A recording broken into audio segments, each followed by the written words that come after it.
የዛሬን ያርገውና ሁለቱ ክለቦች ለሻምፒዮንስ ሊግ ዋንጫና ለፕሪሚየር ሊግ ዋንጫ ነበር የሚፎካከሩት። እንዳሁኑ ሻምፒዮንስ ሊግ ለመግባት የሚታገሩ ክለቦች አልነበሩ። ጊዜ ጥሏቸው ነው። እኔ አሁንም ቸልሲ ቶፕ 4 ውስጥ አለ፣ ማንቸስተር 16ኛ ምናምን ተቀመጠ እንጂ ልዩነት ያላቸው አይመስለኝም ሁለቱ። በመሃላቸው ቸልሲ ያለው ጥንካሬ የቱ እንደሆነ አላውቅም፣ ከማንቸስተር ጋር የቱ ጥንካሬ እንደሆነ ሁለቱም እኔ የደረጃ ልዩነት ነው እንጂ ምንም ልዩነት አላየሁባቸው። በቃ አንድ አይነት ናቸው።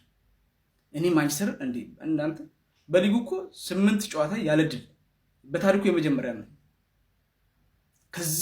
ከዚህ የባሰ ማንቸስተር አይታችሁ ካወቃችሁ በቃ ገና ሲመሰረት ይሆናል እንጂ ከዚህ የከፋ ማንቸስተር አይቼ አላውቅም። እኛ ብንገባ እንኳን ከዚህ የተሻለ እናደርጋለን። አሁን ሰዎች የአውሮፓ ሊግ ምናምን ስላለ ነው ምናምን ይላሉ። ይሄን ማሊያ ለብሰህ ለምንድን ነው ውድድር የምትመርጠው? ለምን ይሄ እርዳታ ማሰባሰቢያ ይሆን?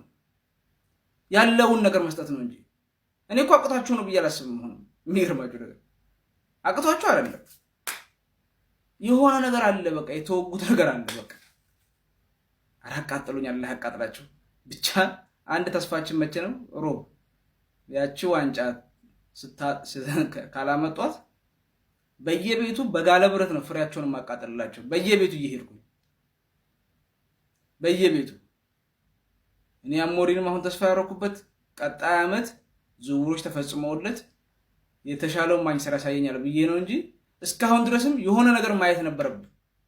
እስካሁን ድረስ ከዚህ በፊት ቴን ሃግ ሰውቅስ የነበረው እነዛ ዝውውሮች እሱ ፈጽሟቸው ስለነበረ የራሱን ሐሳብ ላይ ሳይኝ ይገባል ብዬ ስለማመን ነው። በርግጥ ይሄ ሰውየም የራሱን ሐሳብ የራሱን ልጆች በተለይ አሁን ክረምቱ ላይ ሰጥተውት 10 ጨዋታ በላይ አልሰጠውም።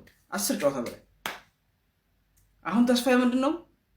በሱና በአውሮፓ ሊግ ዋንጫውን ባያነሳ በርግጥ እሱ ይሰናበት ምናምን ብለው አይደለም። ሻምፒዮንስ ሊጉን እኔ ፈልጌው እንድንሸነፍ አልፈልግም፣ ግን ከተሸነፍነው እሰየው ነው ማለት ብዙ አለበሳጭም። ግን እኔ ሁሉም ሙታን ሰብስበን ለነዚህ መቀለብ እውነት በጣም ነው የሚያናደው።